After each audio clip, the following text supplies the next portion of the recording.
दोस्तों, आज दुनिया के सभी देश बढ़ चढ़कर खुद को लगातार महारथी साबित करने के लिए एक से बढ़कर एक खतरनाक हथियारों को बनाने की होड़ में लगे जुटे हुए हैं। फिर चाहे वो परमाणु बम बनाना हो, हाइड्रोजन बम बनाना हो या फिर लेजर वेपन बनाना हो। अब आप सोच रहे होंगे कि भारत तो कहीं इन सब से पीछे तो नहीं रह जाएगा। तो दोस्तों, आपको बता दें कि भारत भी इस रफ्तार में किसी से पीछे नहीं है। भारत तो पहले ही अपनी ताकत का लोहे पूरी दुनिया में मनवा चुका है। भारत ने भी अपने देश के सुरक्षा और दुश्मनों को जवाब देने के लिए घातक से घातक हथियारों को बना रखा है। लेकिन आज के इस वीडियो में हम आपको भारत के ही एक ऐसे हथियार के बारे में बताने जा रहे हैं जो हमारे पड़ोसी देश चीन और पाकिस्तान के होश उड़ा देता है। तो दोस्तों, हमारे साथ जुड़े रहिएगा इस इंटरेस्टिंग खबर को जानने के लिए और साथ ही ये जानने के लिए कि आखिर भारत का ये खूंखार हथियार दुश्मनों पर कैसे कहर बरसाएगा, कैसे उनका खात्मा करेगा। तो चलिए शुरू करते हैं आज की इस वीडियो को। दोस्तों, आप जानते ही हैं कि समय कभी भी एक सा नहीं रहता, क्योंकि परिवर्तनशील ही संसार एक नियम है जिसमें समय और परिस्थिति के साथ साथ हर चीज बदलती रहती है। यहाँ तक कि इंसानों की सोचने की शक्ति से लेकर युद्ध तक हर चीज एडवांस हो चुकी है। एक हम भारत की ही बात नहीं कर रहे हैं, बल्कि अमेरिका जैसे विकसित और समृद्ध देश भी अपनी तकनीक के विकास के लिए ज्यादा से ज्यादा घातक हथियारों को तैयार करने में लगा हुआ है। आज दुनिया के लगभग सभी ताकतवर देश कुछ ऐसे हथियारों को बनाने में लगे हुए हैं जिन्हें बिना किसी इंसानी मदद के चलाया जा सकता है, जिससे फायदा ये होगा कि सैनिकों को युद्ध में अपनी जान नहीं गंवानी पड़ी और दुश्मन को ज्यादा से ज्यादा नुकसान पहुंचाया जा सकेगा। हम आपको बता दें कि ऐसे वो कौन कौन से देश हैं जो इस तरह की तकनीक पर काम करने में जुटे हुए हैं। तो वो देश हैं रूस, अमेरिका और चीन। ये ऐसे ही देश हैं जिनमें घातक हथियार बनाने की रेस लगी हुई है। लेकिन अब इस रेस में एक ऐसे ड्राइवर की एंट्री हो चुकी है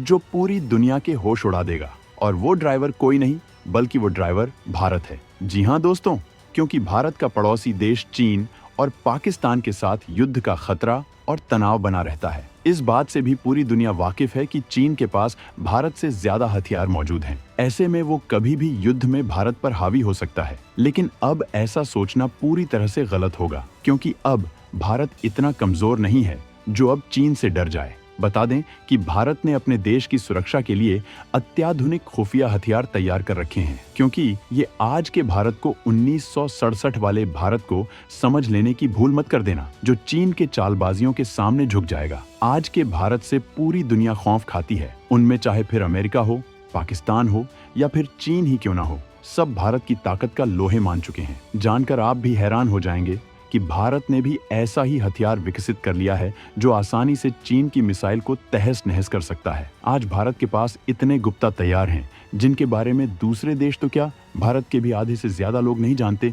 तो आज हम आपको बताते हैं। दोस्तों, भारत के इस गुप्त हथियार का नाम किलो एम्पियर लीनियर इंजेक्टर यानी कैली, जिसका नाम सुनते ही चीन और पाकिस्तान कांप उठते हैं। दोस्तों, जरा सोचिए कि भारत के ऊपर हमला हो गया है। दुश्मन के लड़ाकू जहाज और मिसाइलें पूर्वी और पश्चिमी दोनों सीमाओं से हमले के लिए निकल रहे हैं। राजस्थान की सीमा पर टैंकों का स्क्वाड्रन हमले के लिए आगे बढ़ रहा है। समुद्री सीमा से नौसैनिक जहाजों का झुंड हिंद महासागर में आगे बढ़ रहा है। तभी अचानक से एक रोशनी चमकती है और दुश्मन के सभी टैंक्स, सभी लड़ाकू विमान और नौसैनिक जहाज और मिसाइल एक धमाके के साथ खुद ब खुद आग के गोले में बदलकर खाक हो जाती हैं। दरअसल दोस्तों, ये कोई कल्पना नहीं बल्कि अब हकीकत है और ये कमाल कर सकता है। भारत का सीक्रेट हथियार काली, जो पहले ही पाकिस्तान के 130 जवानों की बोलती बंद कर चुका है। बात है साल 2012 की। भाभा एटॉमिक रिसर्च सेंटर और DRDO ने मिलकर हमारे देश के लिए अब तक का सबसे घातक और एडवांस हथियार बनाया। इसे काली नाम दिया गया।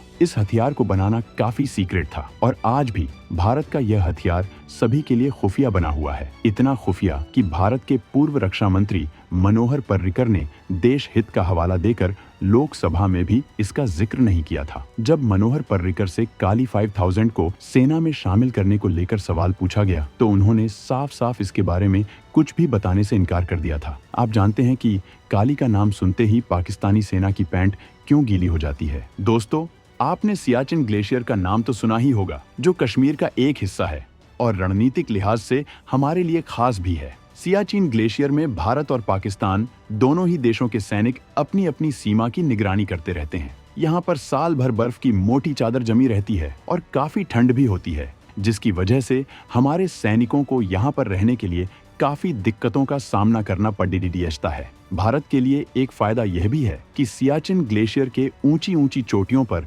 भारतीय सेना का कब्जा है, जहां पर दूसरी तरफ पाकिस्तानी सेना भी अपनी सीमा की पहरेदारी करती रहती है। इस जगह पर सैनिकों की मौत आपसी झगड़े में नहीं बल्कि यहाँ के एवलांच में दब जाने से होती है। और यही जब भारतीय सेना में काली को शामिल करने का फैसला लिया, भारतीय खुफिया एजेंसी और DRDO ने मिलकर प्लान बनाया कि सियाचिन में उस जगह एवलांच चलाया जाए जहाँ पर पाकिस्तानी सेनाओं की चौकियां मौजूद हैं। फिर काली को सीमा पर तैनात करने का फैसला लिया गया, लेकिन काली का साइज और उसे चलाने के लिए पावर और इस ऑपरेशन से होने वाली गर्मी भारत के रास्ते में रोड़ा बन रही थी। ऐसे में काली को सियाचिन तक ले जाना तो मुश्किल ही था। साथ ही परेशानी यह भी थी कि अगर काली को सियाचिन में पहुंचा भी दिया जाए तो उसे चलाने से इतनी गर्मी होती कि जिस बर्फीले इलाके में उसे लगाया जाता वहां पर भी बर्फ पिघल जाती।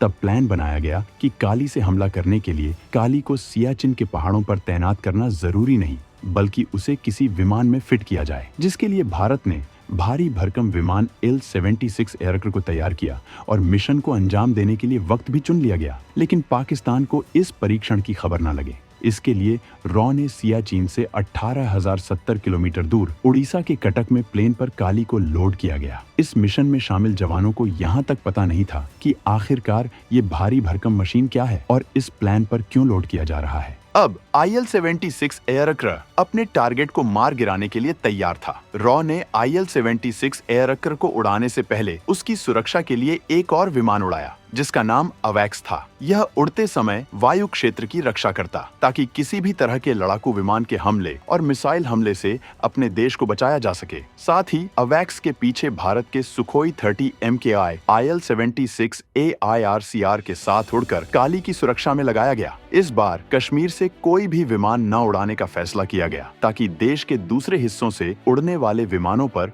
उनकी नजर न पड़े। यह तैयारी इतनी गुप्त थी कि Il-76 एयरक्राफ्ट के विमानों के कर्मचारियों के अलावा किसी को भी इस चीज की जानकारी नहीं थी। साथ ही इस मिशन को सीक्रेटली भारत की स्पेस एजेंसी इसरो का सैटेलाइट रिकॉर्ड कर रहे थे। 7 अप्रैल 2012 को सुबह 5:30 बजे काली को अपने काम को अंजाम देना था। काली ने सियाचिन में अपने टारगेट का लॉन्च किया और भारी मात्रा में हैवी इलेक्ट्रोमैग्नेटिक तरंगों की बौछार कर दी, जिसका नतीजा यह निकला कि सियाचिन की छोटी से बर्फ की बहुत बड़ी चट्टान खिसक गई और हिमस्खलन आ गया, जिसकी रफ्तार लगभग 300 किलोमीटर प्रति घंटा थी। यह बर्फीला तूफान अपने रास्ते में आने वाले सभी चीजों को उड़ाते हुए और अपने अंदर दबाते हुए पाकिस्तानी एयरबेस पर करोड़ों टन बर्फ की 100 फीट मोटी चादर बिछा गया। जब तक पाकिस्तानी सैनिकों को इसकी खबर लगती तब तक पाकिस्तान के 130 जवान बर्फ की इस मोटी चादर में दब चुके थे। काली ने अपना यह मिशन सिर्फ 15 मिनट में ही पूरा कर दिया था। इसका नाम ऑपरेशन व्हाइट वॉश रखा गया था। यह मिशन आज भी इतना सीक्रेट है कि भारत ने आज तक इस घटना को कबूल नहीं किया है। दोस्तों, भारत की इस रणनीति को देखकर आपको क्या कुछ कहना है, कमेंट में लिखकर जरूर बताएं। जय हिंद।